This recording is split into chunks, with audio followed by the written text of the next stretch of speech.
सावन मास में मैं आप सभी का हृदय से अभिनंदन करता हूं। लाखों की संख्या में देश के कई राज्यों से शिव भक्त कावड़ के रूप में जल लेकर के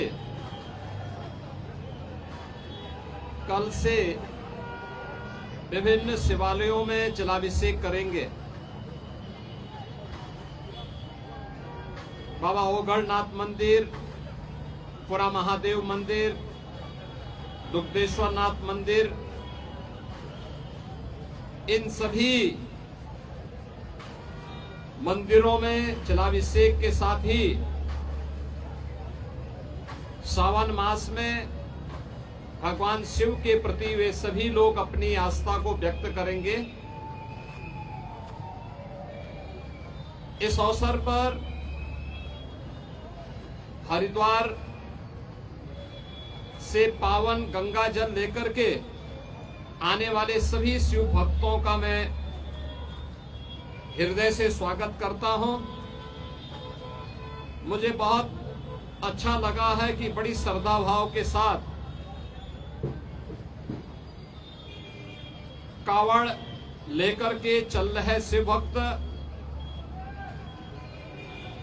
युवा हैं, बच्चे हैं, बुजुर्ग हैं, महिलाएं हैं। सामाजिक समता का उदाहरण प्रस्तुत करते हुए इस पूरे मार्ग पर श्रद्धा भक्ति के साथ आगे बढ़ रहे हैं। जो अपार श्रद्धा का भाव इन सभी श्रद्धालुओं के इस कठिन साधना और परिश्रम में देखने को मिल रहा है, इसका अभिनंदन होना चाहिए। इसे प्रोत्साहित करना चाहिए।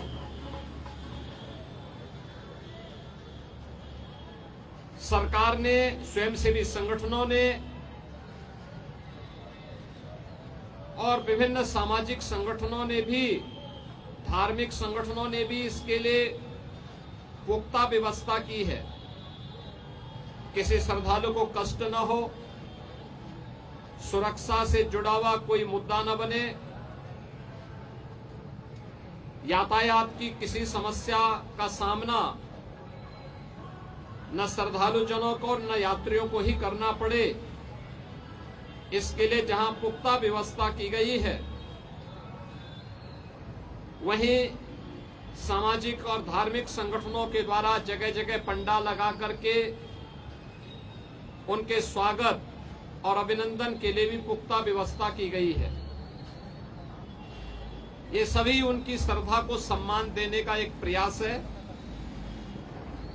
हमें ध्यान में रखना होगा, जहां उत्साह और उमंग है, जहां श्रद्धा और भक्ति है, उस उत्साह और उमंग को भंग करने के लिए, इस भक्ति और श्रद्धा को बदनाम करने के लिए कुछ तत्व लगातार कुत्सित प्रयास कर रहे हैं।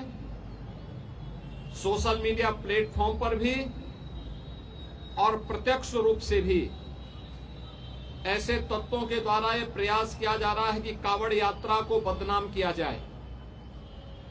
ये हर कावड़ संघ का भी दायित्व बनता है कि वे किसी भी ऐसे तत्व को जो कावड़ की, भगवान शिव की इस पावन यात्रा को बदनाम करने का कुत्सित प्रयास करके उपद्रवी के भेष में छुपे हुए हैं, उन्हें बेनकाब करें, उन्हें हर हाल में अपने आप से दूर कराएं, अपने बीच में न घुसने दें, प्रशासन को तत्काल इसकी सूचना दें।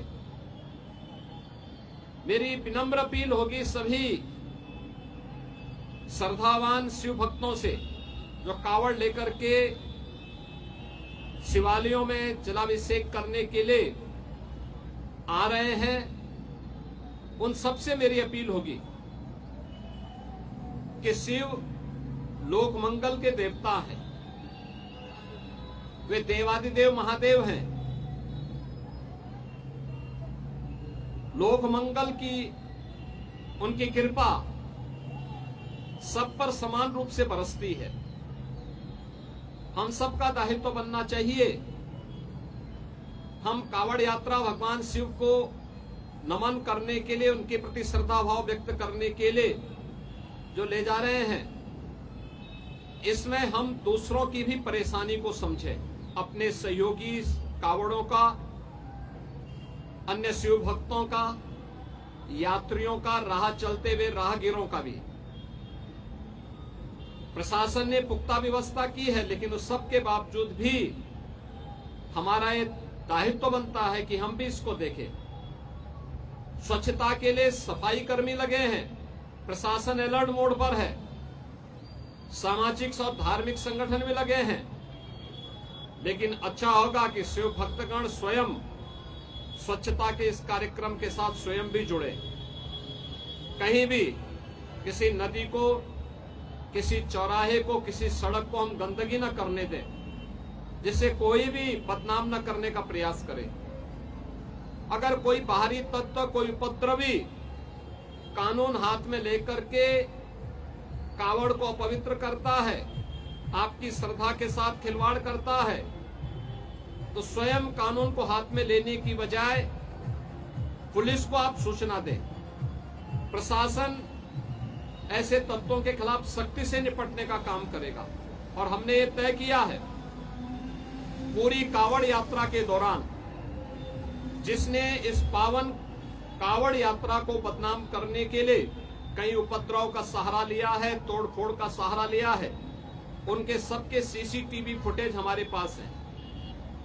हम लोग कावड़ यात्रा सकुशल संपन्न होने के बाद उनके पोस्टर भी चस्पा करने वाले हैं, उनके खिलाफ बहुत सख्त कार्रवाई करने वाले हैं। और मुझे लगता है कि इसमें सभी शिव भक्तों की सहयोग की अपेक्षा हम रखते हैं, जिससे आने वाले समय में इसी श्रद्धा भाव के साथ ये सभी कार्यक्रम आगे बढ़ चल सकें। याद करिए 2017 के पहले पिछली सरकारें इन पवित्र कावड़ यात्राओं को नहीं होने देती थी, इनके मार्ग पर अवरोध खड़ा करती थी। लेकिन आज आपकी श्रद्धा को सम्मान देने वाली सरकारें हैं, तो हमारा भी दायित्व बनता है कि हम उसी पवित्र भाव के साथ इसको आगे लेकर के जाएं। मैं एक बार फिर से पवित्र सावन मास में देवादिदेव महादेव के प्रति श्रद्धा भाव को व्यक्त करने के लिए निकाली जाने वाली इस कावड़ यात्रा के प्रति आप सबको हृदय से बधाई देता हूं, आपका अभिनंदन करता हूं, और देवादिदेव महादेव आपकी मनोकामनाएं पूर्ण करें, इसकी भी प्रार्थना करता हूं। आप सबके प्रति मेरी मंगलमय शुभकामनाएं हैं।